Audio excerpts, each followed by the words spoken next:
isa pong muling magandang umaga sa araw na ito at gumawa po uli ako ng part 2 dito sa ating mensahe noong nakaraang last week na noong last week po ang pamagat ay grace that stands, holding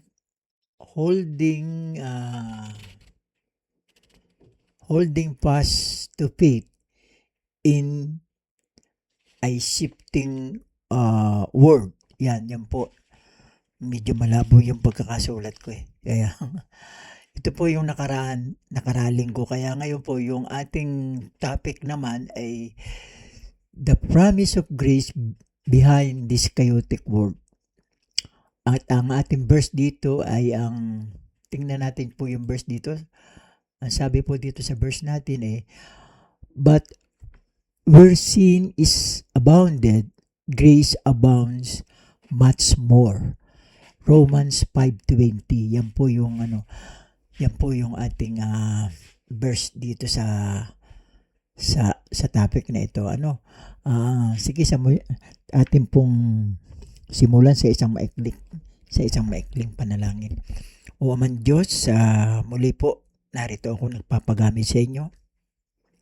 Magbibigay ng isang mensahe, part 2, noong pong nakarang linggo na talaga pong yumayanig at nagpapa-stress sa mga mananampalataya ngayong panahong ito. Yung mga dumarating pong mga balita sa ating kapaligiran na kung ano-ano, samot-sari na para bang hindi na namin kayang dalhin o kayang mapakinggan o kayang makita. Ngunit sa pamamagitan po ng iyong biyaya na siya nagpapalakas sa amin, yun po makakaresist dito. Lord, patuloy mo kaming pagkalooban ng kalakasan, katalinuhan, protection, guidance. Bawat isa, lalong-lalo na po yung mga makakarinig ng mensaheng ito. Maraming po salamat. Ito po ang aming dalangin sa pangalan ni Jesus. Amen. Amen. Ito po, the promise of grace behind this chaotic world. Gumawa po ako nito ng talaga naman pong napaka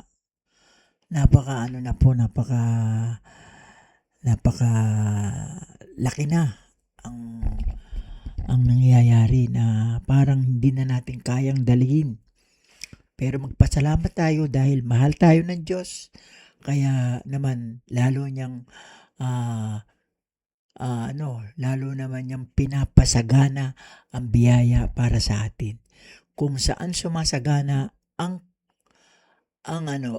kasalanan, doon naman lalong sumasagana ang biyaya ng Diyos. Kaya wag po tayong mangamba, wag po tayong matakot dahil nariyan ng Diyos na siyang nagmamahal sa atin na hindi po tayo pinababayaan. Lagi tayong kinakanlungan. Kaya nga lamang po, tanggapin natin sa ating realidad ng takbo ng buhay na talagang masalimuot na po ang mga nangyayari. Hindi natin masasabing ito na yung katapusan dahil wala pong makakapagsabi niyan, pero lalo pong sumasama at lalo na pong gumagrabe ang mga pangyayari ngayon sa mundo na kung saan ay naroon tayo at doon tayo namumuhay. Sa araw-araw tayong nagigising sa mga nakakabahalang balita, nagkakawatak-watak ang mga bansa. Tama po yun. Nag-aakusahan ng mga pinuno ng mga bansa. Nariyan ang mga malawakang korupsyon, agawan ng kapangyarihan, at yung mga pangakong hindi natutupad. Yan po ang mga laman ng balita.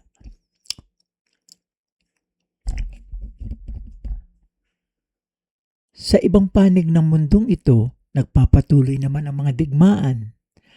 Ang mga pamilya ay nawawalan ng tirahan at maraming mga buhay ang nawawala dahil sa digmaan. Ang takot at kawalan ng katiyakan ay kumakalat sa iba't ibang bansa at ito pa po ang hindi maganda, sinasabayan pa ng mga lindol na sumisira ng tirahan, pamayanan, komunidad at kumikitil din ang buhay ng tao. Yan po Tapos may dito sa ating lokal na na bansa, sinasabayan pa ng balitang ang mga karatig nating bansa tulad ng bansang China naglalagay na instruktura na naman, bago na naman dito sa Baho de Masinloc malapit sa Zambales. Yan po ang nagpapa-stress sa ating mga Pilipino. Kaya tayo humimlay lang tayo at tayo umasa lamang, yumakap sa Panginoon para madama natin, makamta natin ang kanyang sinasabing biyaya. Meron ding pong mga false religion and spiritual confusion na marami pong tinig, maraming mga nagsasalita at nagsasabing sila ay para sa Diyos. Ngunit nagkakasalungatan naman ang kanilang mga paniniwala. Ang ilan ay nangangaral ng kaligtasan sa pamamagitan ng mga gawa. Ang iba naman ay lubos na itinatanggi ang ebanghelyo. Wala na, dinidinay na nila yung mga gospel. Ang katotohanan ay kadalasang napapalitan ng tradisyon at panlilinglang ng tao. Yun po ang pinakamatindi, yung katotohanan ay napapalitan na ng tradisyon at nalilinlang na ang tao. At yung iba naman mga nakikita natin yung pagbaksak ng moralidad. Ang dating tinatawag na kasamaan ay pinagdidiriwang na ngayon. At ang kasalanan ay nagiging normal na. At ang salita ng Diyos ay lalong tinatanggihan. Nawawala na. Tinatanggihan na. Biro nyo yung kasalanan nagiging normal na ngayon. Normal na sa tao. Yung nakikita natin. O yung moralidad, baksak na ang moralidad. Ang mundo ay lumilipat mula sa isang krisis patungo sa isa pang krisis. Crisis and crisis and crisis. So, ano nangyayari? Nanghihina ng tao. Pero pinapalakas tayo ng biyaya ng Diyos. Kaya ang mga tao ay nagsasalita. Ang mga tao ay nagtatanong. Sabi ng mga tao, nasaan ang Diyos sa lahat ng kaguluhang ito? May natitira pa bang pag-asa? Malaki po ang pag-asa kung tayo lamang ay pagsisikapan nating basahin natin ng maayos ang salita ng Diyos, makikita po natin at matatagpuan ang pag-asa. Saan natin matatagpuan? Matatagpuan po natin ang pag-asa sa Biblia, sa loob ng Biblia, sa pamamagitan ng mga sulat ni Pablo.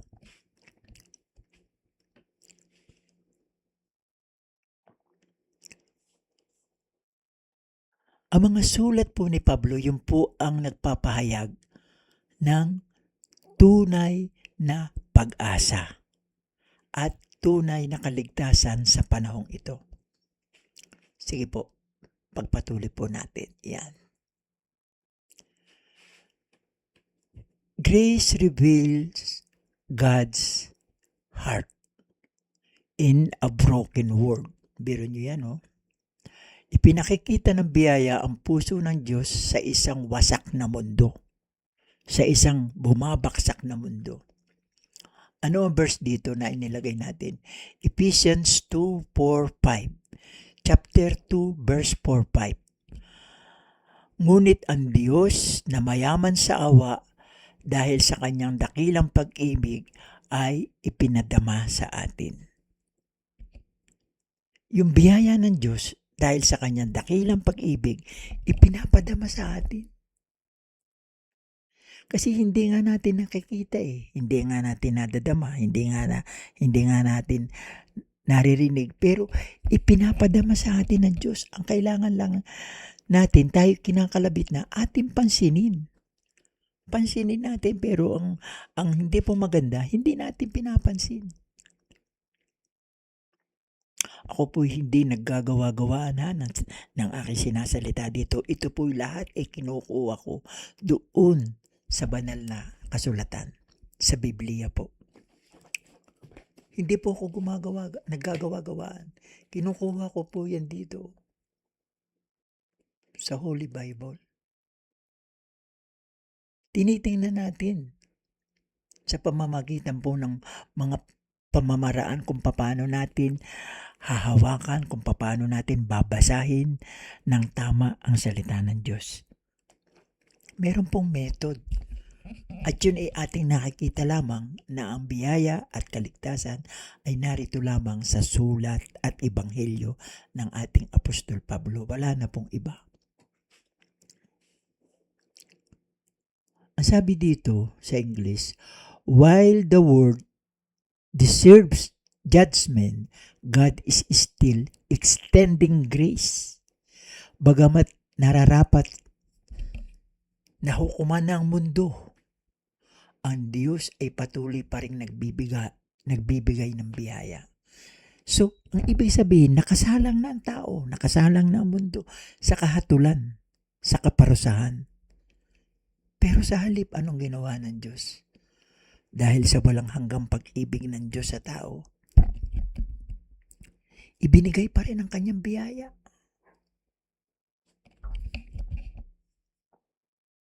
Kaya, ang kahulugan dito ng biyaya ay ganito.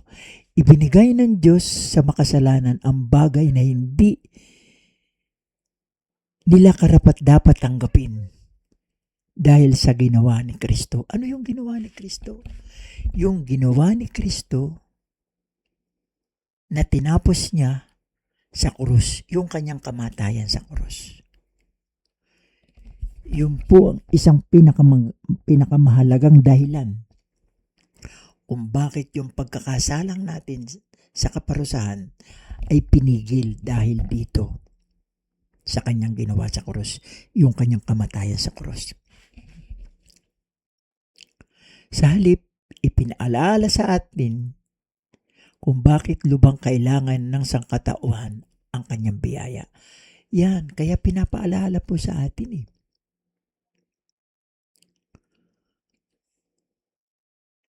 kung gaano natin kailangan ang kahalagahan ng biyaya ng Panginoon sa gitna ng kaguluhang ito, ng mundong ito, na bumabaksak na mundong ito. Pinababaksak po ito So, paano ito nahayag? Ang biyaya ay nahayag sa pamamagitan ng ministeryo ni Pablo. Grace was revealed through Paul's ministry. Diyan lamang po sa ministry ni Pablo na-reveal ang biyaya. Ephesians 3, ito po yung binanggit natin kanina.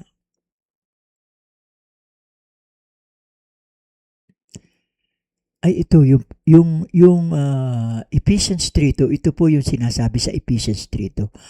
Ang pamamahala ng Diyos, ang pamamahala ng biyaya ng Diyos na ibinigay sa akin ay para sa inyo. Ibinigay kay Pablo yung pamamahala dito sa pagkakatiwala, dito sa grace of God, pinagkatiwala sa kanya para naman sa atin, para ibigay naman sa atin, para ipahayag naman sa atin. Ito po yung the dispensation of the grace of God. Sa kasalukuyan, ang Diyos ay hindi nag-aalok ng kaligtasan sa pamamagitan ng gawaing pangreliyon, mga ritual o pagsunod sa batas. Nag-aalok ng kaligtasan ang Diyos ng walang bayad sa pamamagitan ng pananampalataya kay Kristo. Alam niyo, pag naririnig natin yung dispensation of God ng ibang mga mananampalataya, ng ibang sekta, ng ibang denomination, ang akala nila ito'y bago na namang sekta ng reliyon o kaya bagong reliyon. Hindi po. Ito po yung sinasabi ng salita ng Diyos na galing sa mensahe ni Pablo na inireveal, ipinahayag naman sa kanya ng Diyos. Ito pong salitang dispensation. So ito po hindi Hindi po ito hindi po ito bagong reliyon o bagong sekta na reliyon. Meron po talagang salita na dispensation sa aklat sa Biblia. Inyo pong hanapin, i-research nyo po na talagang merong dispensation dito sa banal na kasulatan. Ano pong sabi ng Ephesians 2:8-9? Sabi po ng Ephesians chapter 2 verse 8 hanggang 9, sapagkat sa pamamagitan ng biyaya kayo'y naligtas sa pamamagitan naman ng pananampalataya. Naligtas tayo sa pamamagitan ng biyaya, sa pamamagitan naman ng ating pananampalataya. Kailangan manampalataya tayo doon sa biyayang yun. Kaya tayo ay maliligtas.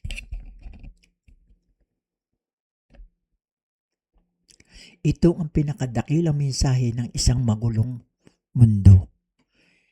Sa isang magulong mundo, sa isang bumabaksak na mundo, ito po yung pinakamainam, pinakadakilang mensahe, ang grace of God.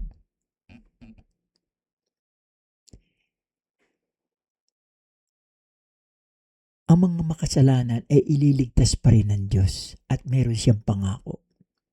Yan. Ito yung pangako ng grace. Ang pangako ng biyaya ay mas dakila kaysa kadiliman ng mundong ito. Romans 5:20, anong sinabi dito? But where sins abounded, grace abounded much more. Ito po yung sinasabi sa Romans 5:20. Ano po? Kung saan nananagana ang kasalanan, ay lalong nananagana ang biyaya. Ating pansinin na itong ating apostol na si Apostol Pablo, hindi niya itinatanggi na meron talagang kasalanan. Meron talagang katotohanan ang kasalanan.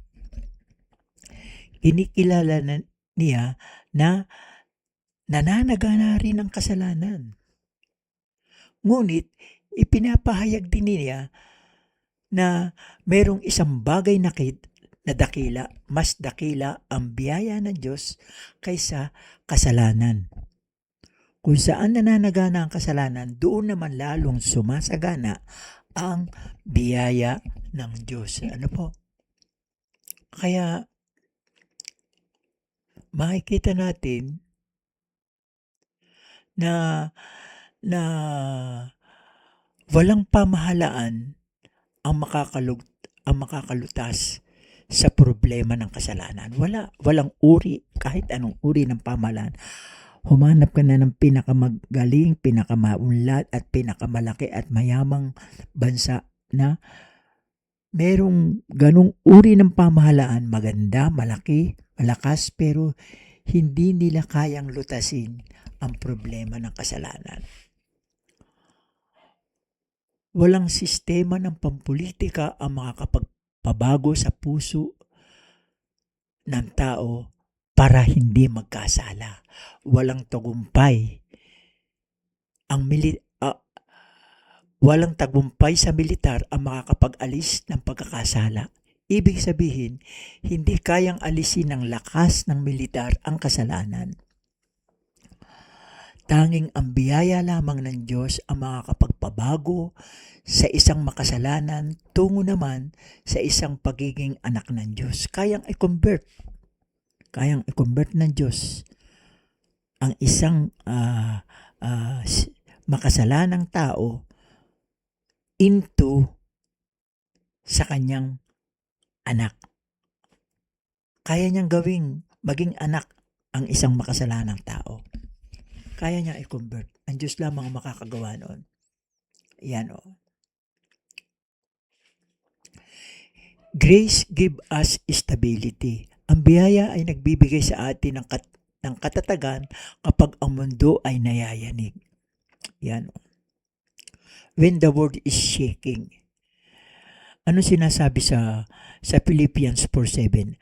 At ang kapayapaan ng Diyos na hindi maabot ng pag-iisip ang mag-iingat ng inyong mga puso at mga pag-iisip kay Kristo Jesus. So, ang ibig sabihin nito, ang kapayapaan daw ng Diyos na hindi maabot ng ating sariling kaisipan ang mag-iingat ng ating mga puso at mga pag-iisip kay Kristo Jesus. Kung tayo sasandal, kung tayo magpapasakop sa ating Panginoong Kristo, kung ating papaniwalaan ang kanyang ginawa sa krus, na siya ay namatay, inilibing at muling nabuhay, yan po ang magpapagaan sa atin. Yang kapayapaang yan. Yan ang magpapagaan sa atin sa gitna ng kaguluhan ng mundong ito. Ang kapayapaan ng mananampalataya ay hindi nagmumula sa politics, sa ekonomiya ng mundo, sa military strength, sa religious institution. Hindi po doon magmumula. Ang ating kapayapaan ay magmumula lamang kay Kristo. Wala na pong iba, wala na pong ibang source kung hindi kay Kristo lamang. Habang ang mundo ay nanginginig, habang ang mundo ay nayayanig, at habang ang mundo ay bumabaksak, ang mananampalataya ay nagpapahinga sa biyaya ng Diyos. So yun ang dapat nating gawin. Yun ang dapat nating gawin. Tayo'y magpahinga, humimlay sa biyaya ng Diyos.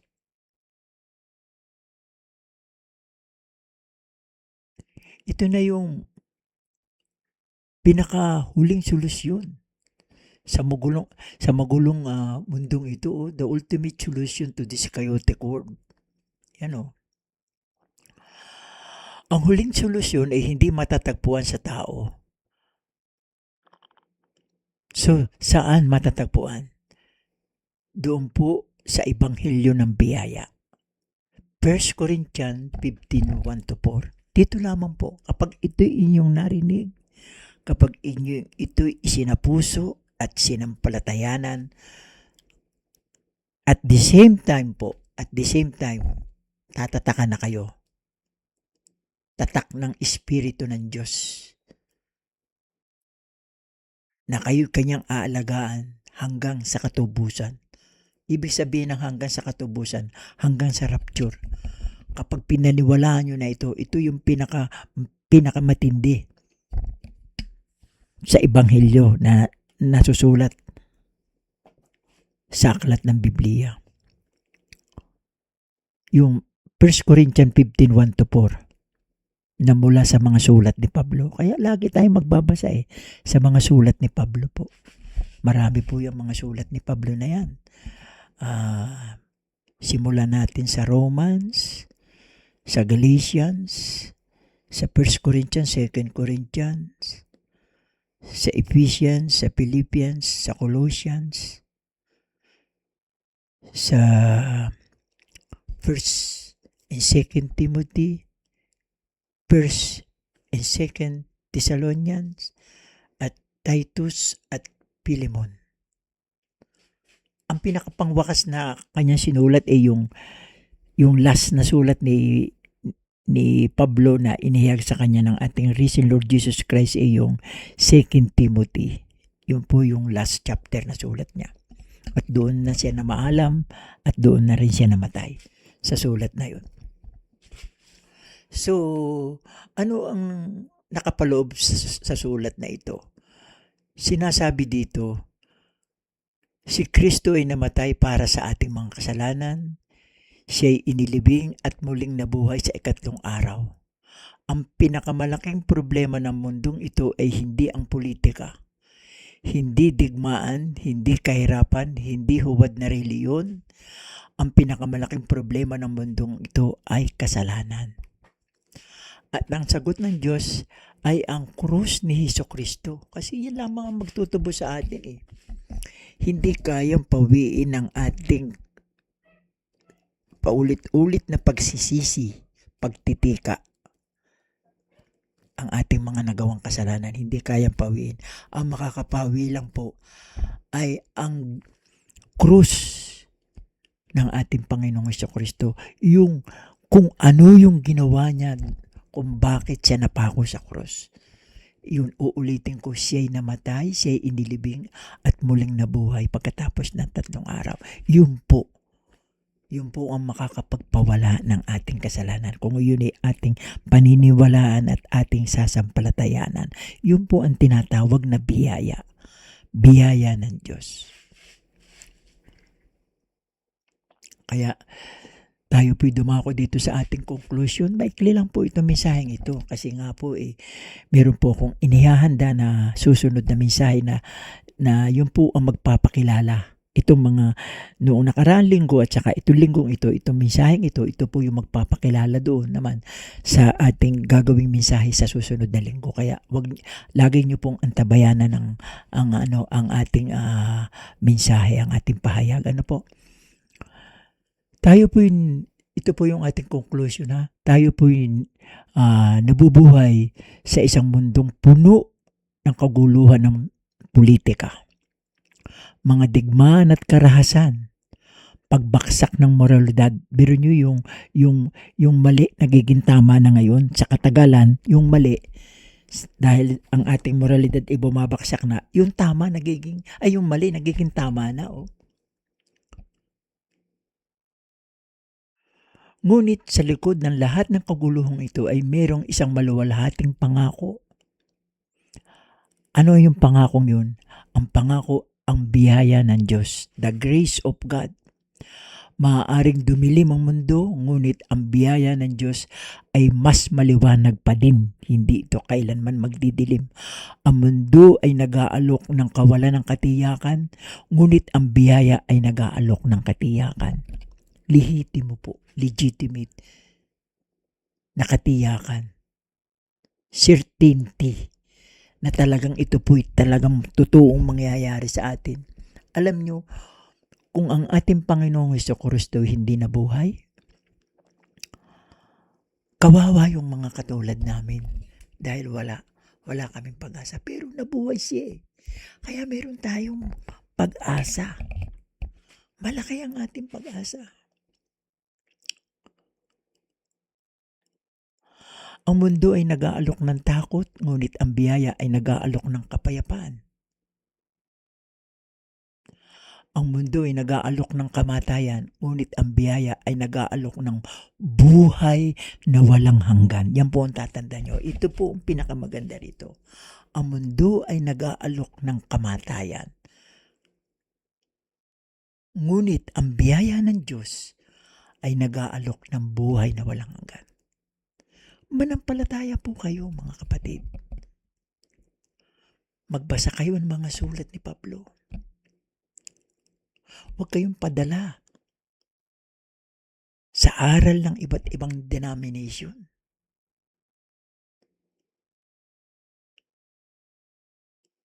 Kasi ang bawat pong denomination may kanya-kanyang stand sa statement of faith.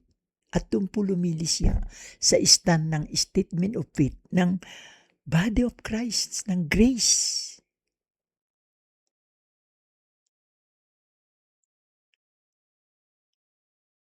Sana gumising kayo, mga kapatid. Intindihin niyo mabuti ang mga sinasabi kong ito. Nagpapagamit po ako sa Diyos. Hindi po ako nagpapagamit para kumita ng salapi. Wala po. Nagpapagamit po ako kasi gusto ko rin kung sino man ang makakarinig nito ay maligtas.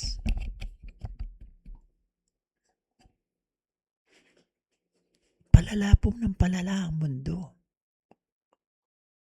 At ang kaway lalong pinipiringan ng mata at puso ng mga tao para hindi nila maunawaan ang mga mensaheng ito. Kaya po sa susunod na linggo, wag po kayong tatalikdan ito. Kay inyo rin pong subaybayan ito sa susunod na linggo. Doon po nating ihahayag na lahat. At ito po yung ating pangwakas na kaisipan.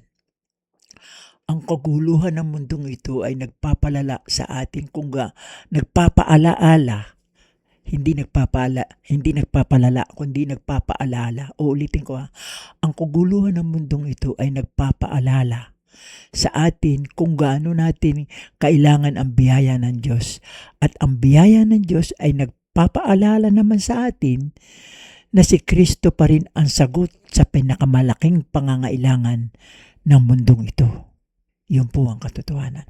Sige, tayo po'y manalangin. O Amang Diyos, marami pong salamat sa maikling mensaheng ito na siya pong magpapaliwanag sa amin at siya pong magpapabago ng aming pananampalataya upang maging matatag kami sa biyaya ng Diyos. O po Lord God, maraming salamat sa iyo sapagkat lagi ka pong gumagawa ng paraan para lalo pa pong maunawahan at maintindihan ng tao kung ano yung iyong tunay na mensahe sa mga panahong ito. Lord, ang lahat po ng parangal, lahat po ng kaluwalhatian na ibinabalik namin sa inyo. Lahat ng papuri, binabalik po namin sa inyo. Yes, Lord God. Ito po ang aming dalangin sa pangalan ni Jesus. Amen. Amen. Amen.